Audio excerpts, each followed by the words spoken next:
Foi. Motivation. Surpassement. Fortifiez votre intérieur avec le moment de foi. C'est pour cela que le Seigneur dit, je viens bientôt, retiens ce que tu as. Vous affrontez une lutte. Ce matin, on a vu Paul et Silas fouettés. Ils ont été chargés de coups. Nous, si on prend un élastique, si on prend un élastique et s'il se déchire, et s'il frappe nos doigts, nous commençons déjà à crier, ça fait mal. Imaginez les coups de fouet. Ils ont été fouettés. On a chargé les apôtres. On les a mis par terre, là, liés par des ceps, les pieds dans les troncs. Ils ne pouvaient pas se bouger. Ils ne pouvaient pas bouger, pardon. Il chantait des louanges. Vous savez ce que ça veut dire? Même si on n'accepte pas la souffrance, la douleur, même si on n'accepte pas ça, et que tout cela soit attaché au nom de Jésus, mais si ces choses, elles viennent, c'est la gloire qui sera rendue à Dieu. Même dans les moments difficiles. On constate que la majorité, pour ne pas dire presque tous les apôtres qui ont développé l'Église primitive, ils sont morts d'une façon inimaginable. Mais on ne voit pas dans leur témoignage les cris de souffrance, bien par le contraire, mais les cris de louange. Les cris de louange. Les cris qui transmettaient la louange, l'adoration. Ainsi est l'Église, elle évolue, elle mûrit. Je sais que Dieu guérit, Dieu délivre, Dieu transforme, mais je sais aussi que je vais affronter des luttes et que des fois Dieu va permettre que nous atteignions, que nous arrivions à des situations très difficiles. Où nous arrivons même presque à dire, Seigneur, je ne sais pas pourquoi, mais c'est comme si je me ressens seul, c'est comme si tu m'as abandonné. Dieu permet. Pour que nous registrions dans notre témoignage que dans ce moment si difficile, on n'a pas baissé les bras. Parce que le monde a déjà les faits. Le monde veut que nous sortions. Le monde veut que nous abandonnions. Mais la parole du Seigneur qui dit « Je viens bientôt », elle nous fortifie. Elle nous enracine de plus en plus sur l'autel. Et nous sommes prêts à affronter toute situation et circonstance, mais on n'a pas la condition. On n'a pas ni même la condition de prêcher. On n'a pas ni même la condition de faire une prière. Mais qu'est-ce que nous avons? La miséricorde de Dieu. Et où Dieu nous enverra, nous irons. Pour qu'il soit glorifié. Pour qu'il soit glorifié.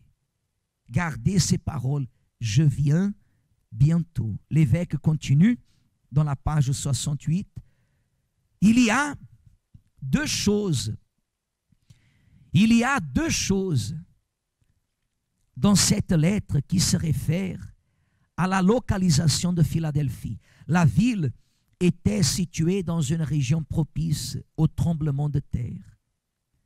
Il existe des archives d'un grand tremblement de terre qui détruisit la ville en 17 après Jésus-Christ. Le monde même ne parle plus après Jésus-Christ. Ils disent la nouvelle ère, l'ère actuelle, l'époque actuelle.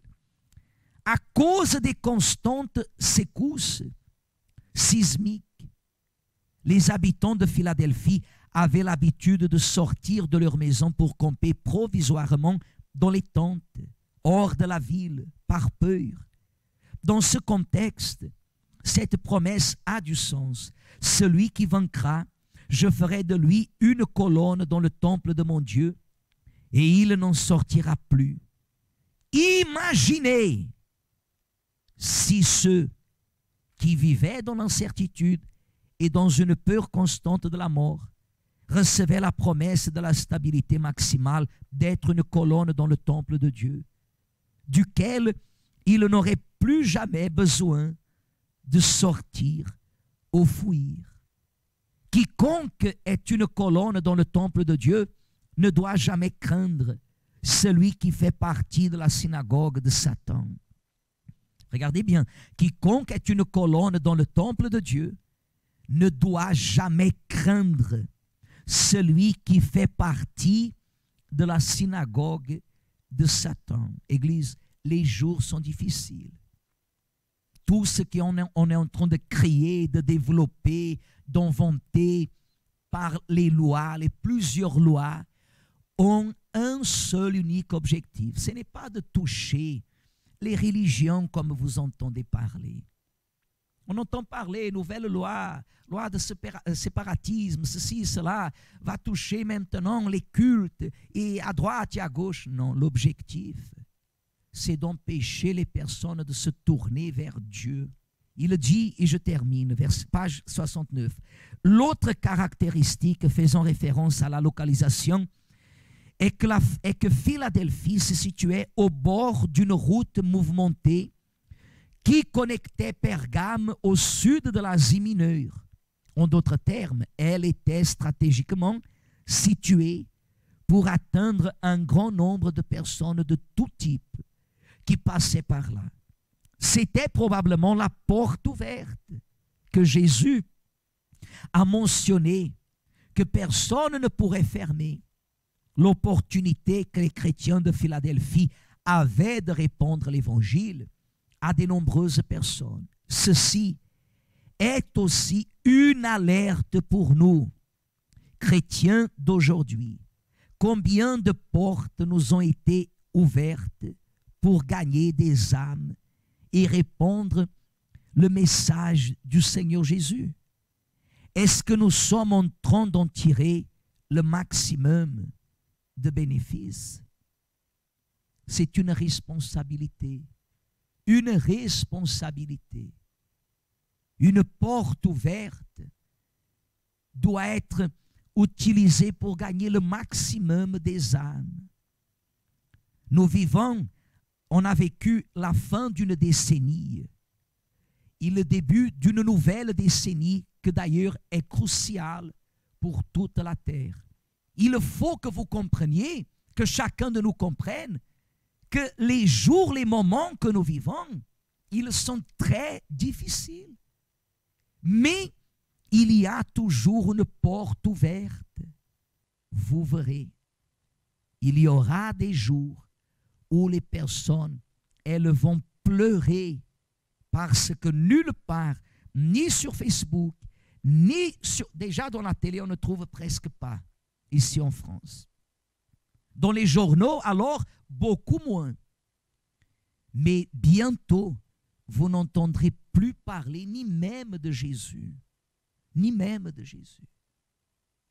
C'est pour cela que nous devons prioriser ce que Dieu nous donne de plus important, que c'est l'opportunité d'être toujours renouvelé, toujours dans sa présence, toujours être ferme, bien, fortifié. Il dit, je viens bientôt. Et n'est-ce pas ce qui est arrivé? Il y en a lu ce matin avec Paul ici là. Ils ont été dans l'après-midi fouettés. Ils ont été mis en prison. Ils ont affronté ce qu'ils ont affronté. Mais le matin, l'ordre est venu par les principaux de relâcher Paul et Silas. Et là, Dieu a été glorifié. Paul a été mis en prison avec Silas.